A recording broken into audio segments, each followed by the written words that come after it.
Very, very happy to introduce our next Hello. speakers, Damien Hirst and Ant Glenn. Welcome. Hello, Hans. That fruit doesn't look very good. That fruit's been there since the 60s.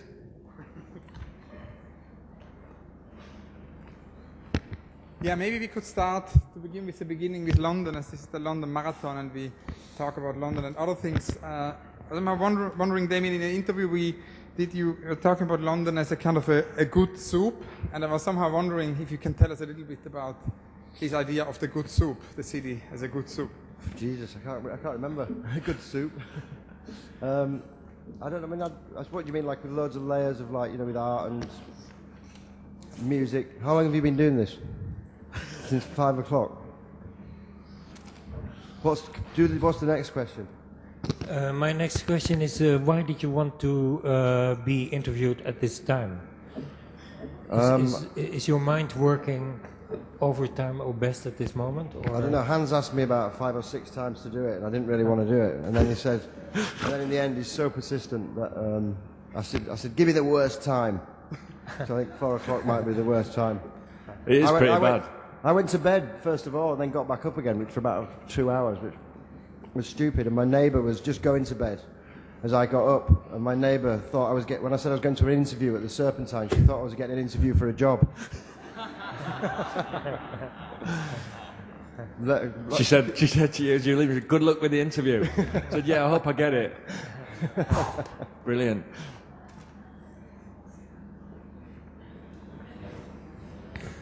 Yeah, and the idea was actually also to do this as an interview with you and with Ant. Can you maybe tell us about this idea that we do this all together, how this came about?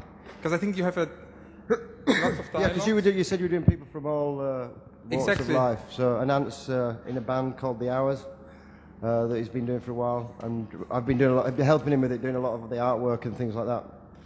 So he came along. And have you been working together? Or? Yeah, I do all the singing. Yeah, he's the singer, I do the art. No, Ant's got a record coming out. When next year? Yeah. Well, actually, yeah. And we've got a single in October. But me and Damien have known each other for a long time and worked on various kind of collaborations over the years. So that might fit your multifaceted London idea. It's just all merging together like one beautiful thing. And can you tell us about the project you've been doing together? What was the first thing we did together? We did a thing called the Cancer Chronicles, where I wrote these poems, which were about cancer, and then John Malkovich read them, and Ant did the music for them, and we've not quite finished it yet, but it's pretty dark. It's fucking dark, mate. Yeah, not very cheery. Yeah, it's not what you would put on a little kid's party or anything like that. Did you ever see that Tommy Cooper sketch where Tommy Cooper comes in and goes, he said his father had died and he'd been left a Stradivarius and a Rembrandt, and he has a painting and a violin in his hand. And then he goes, but Stradivarius couldn't paint and Rembrandt couldn't really make violins, and he smashes them. That's what I should do. You should do the artwork and I'll do the singing. Yeah. It's much better. La. And we did that thing, remember that thing you did years ago? The first thing we ever did was the TV sculptures thing for Channel 4, that thing on Channel 4 you did. Oh yeah, that was good, wasn't it? Yeah, with a TV with loads of flies in it being zapped and killed. And it was like you were looking on the inside of a TV and... So it was a kind of a Nuit Blanche thing, like tonight, all night long on TV, or? No, they gave artists like... Well, that's a bit loud. They gave artists like half an hour on to do something on TV, and it was called TV Sculpture. I forget what other artists did it, but I emptied the TV out and filled it with flies and tried to make it look like a TV. TV was filled with flies, but it looked shit and it didn't work. But then he saw it and said, that'd be great if you put music on it. So we put music. And we put Flight of the Bumblebee on it, and it was like... Oh, yeah, it was brilliant. And then they were all getting zapped. And then we put loads of sound bites, and it was like... suddenly kind of went into loads of like channel hopping, like how many points do you want to try for? Ding! Oh no, incorrect. You had to be there. You had to be that there, kind of thing. And then they put it on at like midnight, so nobody saw it. Yeah, and it's just left for us to talk about it. Yeah, it was shit. Can we go to bed now? No, I want to know more about this new album, because I think, Damien, you are producing the new album or co-producing the new album. We helped make it, but now it's been taken over by the record company. Yeah, can you tell us about this album? Yeah, well, I've been involved in music and for a long time, and I've always kind of been in bands with people and been in other people's bands. And a couple of years ago, me and my friend Martin, who we both used to play with Joe Strummer together, and he used to be in a band called Black Grape. And years before, I was in a band called Pulp, and we went to see a Radiohead gig.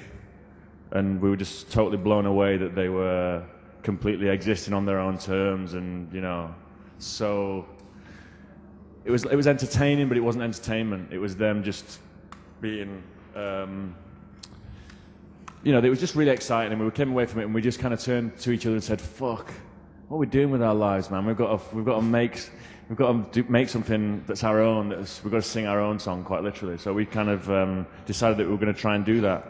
And Damien, I said to Damien I wanted to do that, and Damien said, "I'll finance that," and gave us loads of money to go make a record and indulge all our musical fancies. So we went away and did that, and we've worked on that for a couple of years, and then we just signed the record to A&M Records. They relaunched A&M Records in this country, and so we've signed it to them, and Damien has been doing all our artwork and all that kind of shit.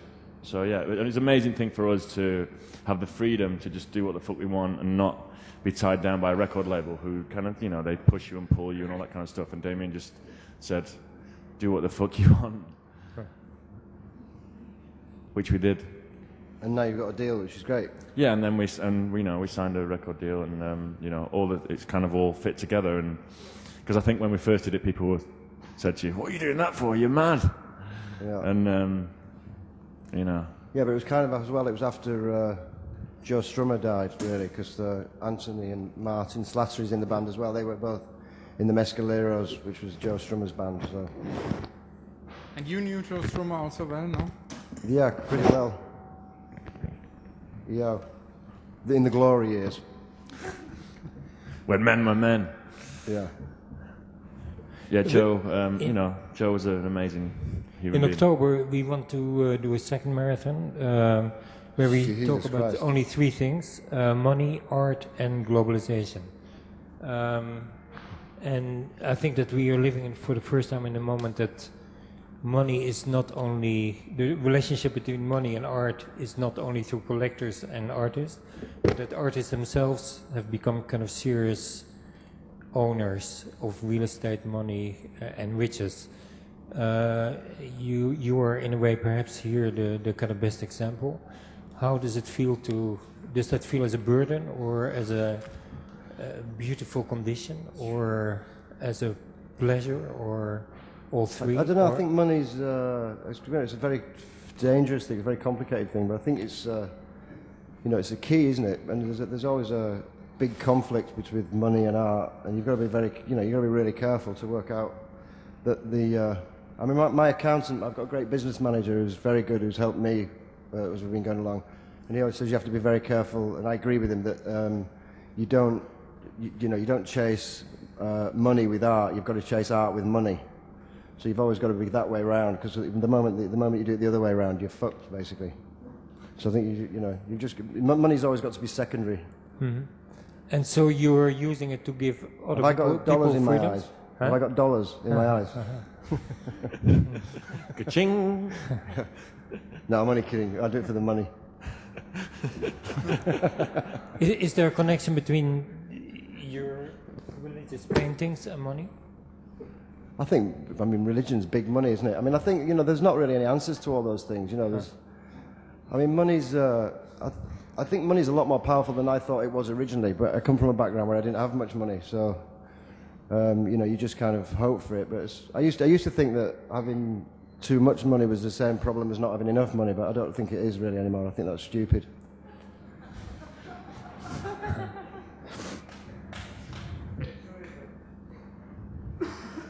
Maybe to come back to the city, I was somehow, one of the things this marathon sort of tries to do is make an obviously incomplete sort of mapping of certain aspects of London. And Damien, you have been telling me about a kind of an incredibly encyclopedic kind of drive to map all the pharmacies of London. Oh, yeah, so that's I was, a kind of mad it's a project. so far unrealized project, incredibly thick book, and involves conversations with every single pharmacy. So I was wondering if you can tell me a little bit about how this book goes along and how the archive works. And Yeah, I just thought it'd be a really great map of London, really. But we've been trying to get permission to fund. We've been doing it as we go along. I've been photographing every pharmacist from the outside, every pharmacist inside the pharmacy and from the outside in London. But there's like, I don't know, it depends how big you do London. It's how you define London as well as Greater and Inner London. But I think we've got like about 3,000 or 4,000 altogether. And we've got permissions for most of them. But it's an amazing thing because they're all so different, and like there's a lot of boots, and you know the way it's all changed, and then it's really multiracial, the whole thing as well. So, but it's just going to be a book which just has them all in, about that thick, and not many words. Called Pharmacy. What about that? Took me ages to think of that. That's why you get paid the big money. Yeah. one of the things, maybe in relation to, I mean, there are many things we wanted to ask you, but one of the things which would also be interesting to kind of discuss, which has been in the previous kind of interviews quite present, is this sort of idea of a sort of boundarylessness, maybe not, but a sort of a very sort of porous sort of situation in terms of different roles, and actually more and more practitioners, if it's artists or architects or designers, kind of assuming 4, 5, 6, 7 roles kind of at the time. Cheese rolls. So I was sort of wondering, because you also have your publishing house right now. At the same time, we're going to show at the Serpentine in November you as a collector, and I was wondering if you could talk a little bit about these sort of different roles. And mainly, I'm very interested in knowing more about your kind of new kind of publishing initiative in relation also to this sort of discussion of the book. I think, I mean, I've always done lots and lots of things, really. I mean, I kind of, I suppose whenever you do anything, I always kind of go in a different, we always try and go in a different direction. But, I mean, as we've gone along, I've always done my own books. So or done them, or got very involved in books. And I think books are great because when you do an exhibition, they're the only thing that's left after the exhibition. So it's great if you've got a big trail of books behind you as an artist. And so then we just decided to do our own publishing company so we took on a designer I'd worked with before called Jason Beard. And so we just employed him, and he works with us now. So it's great. We started doing lots of other books. We did a book with Thomas Scheibitz, and so that's kind of running its own on its own steam now, and doing other people's books. But it's great. Do you want to do a book? I want to interview you. What time did you? Aren't you tired? No, it's only just begun. It's only Which just was the begun. worst bit? Which was the worst? I think hour? there's an interesting. We've had many artists this evening before you, and for almost all of them, you are kind of serious form of oppression, or kind of Oppression or operation? Oppression. Such a strong presence that somehow they have to define themselves, and that inadvertently you probably contribute to a huge sense of oppression. Oppression. OPP. Yeah, OPP. I thought it was like a shining light. Are you aware? Did you get these are you flies aware in of for that? me? And What are these little flies? Oh, it's the fruit. I don't know whether you remember, but we spent the night together in Venice. Oh yeah, you were Where I great. was, You were fantastic. I was amazing.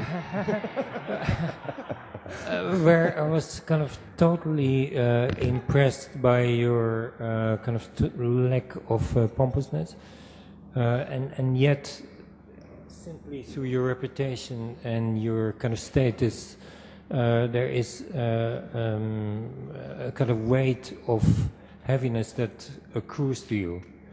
How do you outwit that, or is it an issue to outwit it?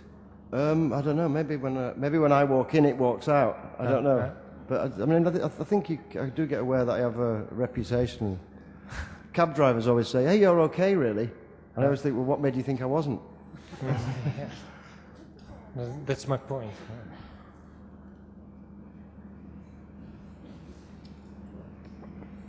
Maybe some questions to Arndt. Actually, I was somehow wondering if we are kind of asking most of the participants in the marathon tonight about London and how London changes, and we were somehow wondering to get your sort of view on that.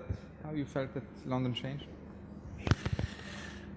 How has London changed since I've lived here 11 years? I came here in the mid '90s, and from a musical point of view, it was an explosive time.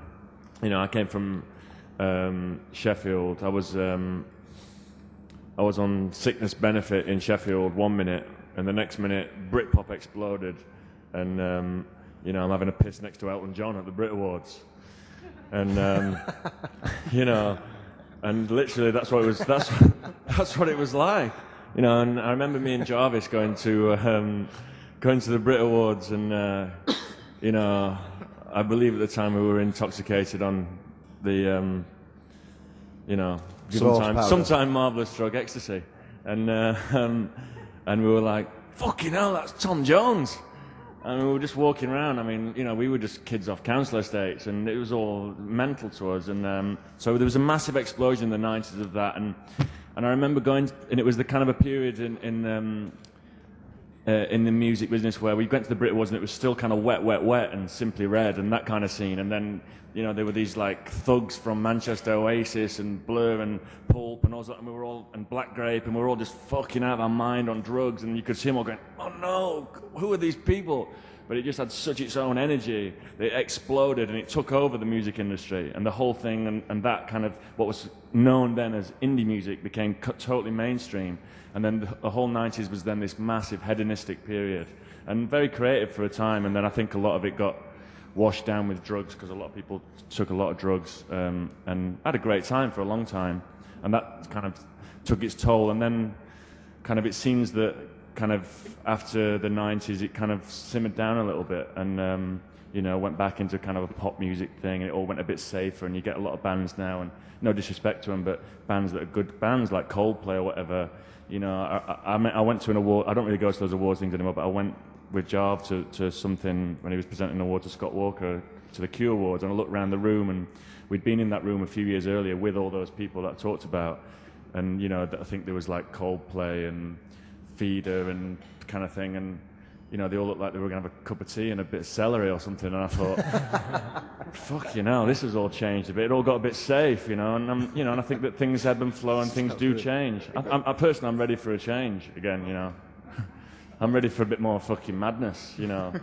I'm not talking about drugs, I'm just talking about big characters, you know. But the drug does not make us the man, it's just more the big characters, you know. There was Sean Ryder and Jarvis and Liam and Noel and all that kind of crew, you know. So something is missing? Well, I don't know if something's missing. More celery. I mean, you know, I mean, I suppose it's better to be macrobiotic than smacrobiotic. But in the long run, you know, for your kids and that, but, you know, we're here for a good time, not a long time. And I don't know, I just feel that, I don't know, you know, I mean, you know, it's, life is a roller coaster, you just gotta ride it, as Ronan Keating said. You know, it goes up and down, doesn't it? Things change. Damien, can you comment on that sort of change of London? Or? I haven't really noticed a lot of it. I just, you kind of look around. I remember I wrote a letter to Alex James, who was from Blur, when I called the time we'd had in London the glory years, because I remember it was, we took a lot of drugs and drank a lot, but I had 3 or 4 brilliant years. Yeah, absolutely. A great time. And he wrote me back and said, "What glory years?" And I thought, shit, he must have seen it completely differently to me. Yeah. There's a lot of debris from that time, but a lot of excitement as well, and a lot of, you know. Yeah. And a lot of the kind of young bands that came out of that that kind of came in the you know, after the '90s, came out of that possibility, because I think what happened in the '90s was, you know, it kind of smashed down a lot of barriers, and people thought there is massive possibility. You can come from nowhere and be massive, you know. You know, not that being massive is the point, but just that it is a possibility, and you know, if you shoot for the stars, then you know, you might hit a lamppost, but I mean, you know, if you shoot for the lamppost, you might hit the fucking curb. Another thing we wanted to ask you is, first person we spoke preparing this marathon was Eric Hobsbawm, and Eric Hobsbawm thought that it could be really essential and urgent to sort of protest against forgetting. And so one of the things we've done sort of throughout the night is that we've asked all of the participants if there are kind of positions from the past which somehow are relevant for their work, kind of more, not so much as in a nostalgic way, but more like as a toolbox for now. So I was wondering for both of you, what would be sort of in relation to London, things from the past which are toolboxes for now? Toolboxes. Yeah.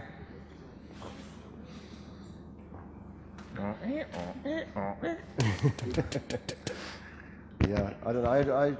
I did a quote in an interview a while back where somebody said, I don't know what the hell I meant, but I really love the sound of it. Where I said, where somebody was asking me what it was about, and I said, there's only ever been one idea in art, which is what you're wearing tomorrow.